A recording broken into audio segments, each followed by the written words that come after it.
Okay, this is part three of the presentation on the independent sector. We're going to look at the voluntary sector. And really in this part, we're going to do two things. Look at actually what is the nature of the voluntary sector, how do we define the voluntary sector, and we're also going to look at the sources of funding for the voluntary sector as well. And there's some exercises which, originally were intended to be group exercises, but you can do these on your own as well, and I think they'll be quite useful with your assignment in mind. So, voluntary sector, as we see on the slide, originated in the 18th century. It involved religious voluntary organisations such as the Quakers, philanthropists like the Cadbury family. But later as well, we have the origins of groups like Barnardo's. The reason you had these organisations is because we understand what the welfare state is today. The welfare state didn't really come into being until after the Second World War. A lot of people say the welfare state actually began in 1948 with the opening of the first NHS hospital. So before that, welfare provision and health provision was very patchy. If you didn't have enough money to pay for it privately, there were councils and stuff who would provide some sort of health care, but as I said, it was very patchy. So the voluntary sector really was filling that gap. They were doing good deeds essentially, but because it wasn't really coordinated, the coverage they provided was few and far between. So while the charities were there, the voluntary sector was there, it didn't mean that everybody was ensured that they could actually avail of some sort of healthcare for free.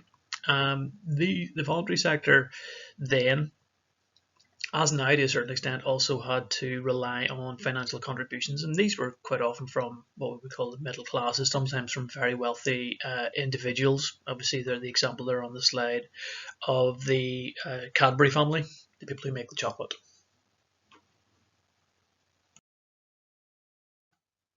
The voluntary sector was established as a result of specific need. As I mentioned, talking about the previous slide, simply because there were gaps in the provision.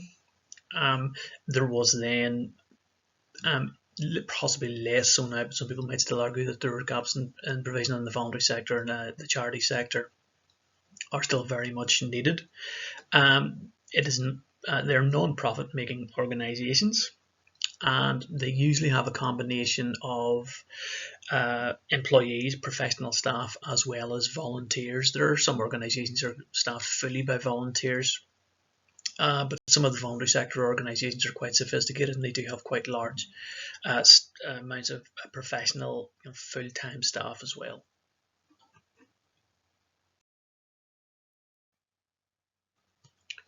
Traditionally, the voluntary sector focuses more on social care rather than on health. The rationale behind the voluntary sector and the charity, and sometimes you'll see the terminology used as the voluntary and charity sector, and some people just say voluntary sector, but they also mean charities as well. The rationale is that they identify gaps within statutory provision by the state, provision through the NHS, and they fill that gap. As you look to the right, you'll see in the graphic quite a lot of some of the organisations in the voluntary sector offering services to the general public. There are various cancer-related organisations. There are organisations like Mind, dealing with mental health issues, Praxis, which deal with disability and mental health issues. And you may be surprised when you look for these organisations in relation to the condition you pick for the second assignment, that there are actually quite a lot there. And it's right across the board. Obviously, it isn't just health. The care provided by them, in theory at least, is subject to the same sort of scrutiny as the care provided by the NHS.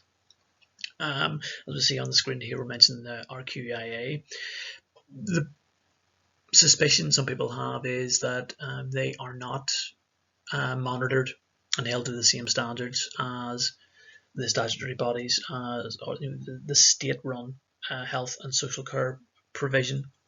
You can look at this on Canvas. There are handouts, or I think one particular handout which deals specifically with that, about monitoring of the independent sector in general, and it's worth a read because you can get some ideas out of that, which you can use in your second assignment. So a quick exercise for you. You can do it on your phones, obviously. You can do it on your laptop. You can do it on whatever you like. So So looking at the range of service user groups, think of 2 voluntary organisations that support, and we've got our 4 sections here: people with mental health problems, people with learning disabilities, older people, and people with physical disabilities as well. So you want to identify groups which target those specific areas, and a quick, familiarize yourself with their rationale, which is usually going to be on their website in the About Us section. Again, you might think, well, what's the point of doing this? We're not in class. You want to familiarize yourself with this sector because it is going to be of use for when you do your assignment, your second assignment, which I'm sure most of you have already finished.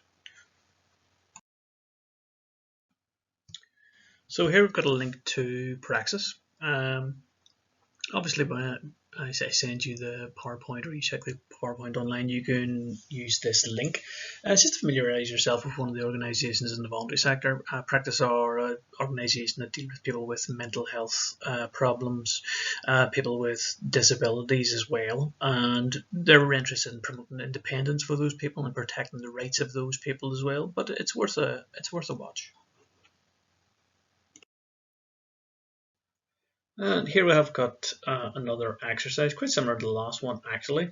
But again, this is just a good way of getting you doing a bit of primary research into this whole area. Look at the 4 different sections: older people, children, people with learning disabilities, and people with physical disabilities.